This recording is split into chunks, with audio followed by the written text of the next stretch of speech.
ওমা, পিৎজা খাবে? হ্যাঁ, কিন্তু ওটা তো বানাতে খুব ঝামেলা রে। আরে না না, এটা তো চটজলদি হয়ে চট যাবে। জলদি আবার রান্না হয়? দেখি তুই কিভাবে বানাচ্ছিস। ঠিক আছে, তুমি ততক্ষণ ক্যাপসিকাম আর পেঁয়াজটা কেটে দাও। আমি একটা কড়াইতে অল্প একটু তেল দিয়ে আদা আর রসুনের পেস্ট দিয়ে অল্প একটু নেড়ে চেড়ে কুচনো মাংসটা দিয়ে আবার একটু নেড়ে চেড়ে নিই।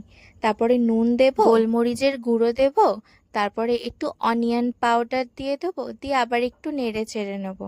তারপর অল্প একটু জল দিয়ে চাপা দিয়ে দেবো সেদ্ধ হওয়ার জন্য। তারপরে যখন জলটা পুরো শুকিয়ে যাবে, সয়া সস টমেটো সস দিয়ে দেবো আর একটু মেয়োনিজ দিয়ে ভালোভাবে নেড়ে চেড়ে নামিয়ে নেব। এবার একটা পিৎজা বেস নিয়ে নিচ্ছি, যেটা 35 টাকার 2 পিস দেয়, যেটা সব দোকানে পাওয়া যায়। তার একটা পিসটা ভালোভাবে সেঁকে নেব। ও, এই তো চটপট রান্না। এটাই হলো স্মার্ট ওয়ার্ক। আচ্ছা দেখো বাকিটা। তারপরে পিৎজা সসটা নিয়ে খুব ভালোভাবে পিৎজার ওপর লাগিয়ে নেবো, যে দিকটা সেঁকে নিয়েছিলাম সেই দিকটাতে। তারপরে মেয়োনিজ নিয়ে নেবো 1 চামচ, নিয়ে এটাকেও ভালোভাবে স্প্রেড করে দেবো। মেয়োনিজ দিলে কিন্তু বেশ স্বাদটা ভালো লাগে, জানো তো। হ্যাঁ, তা তো লাগবে। তারপর একে একে ক্যাপসিকাম, পেঁয়াজ সুন্দরভাবে সাজিয়ে দেবো। আর বেশ অনেকটা ওই চিকেনের যেই কিমাটা বানিয়েছিলাম সেটা ভালোভাবে চারিদিকে ছড়িয়ে দেবো। আর এটা তো বাড়িতে বানানো পিৎজা, তাই যত ইচ্ছা তত চিকেন দাও।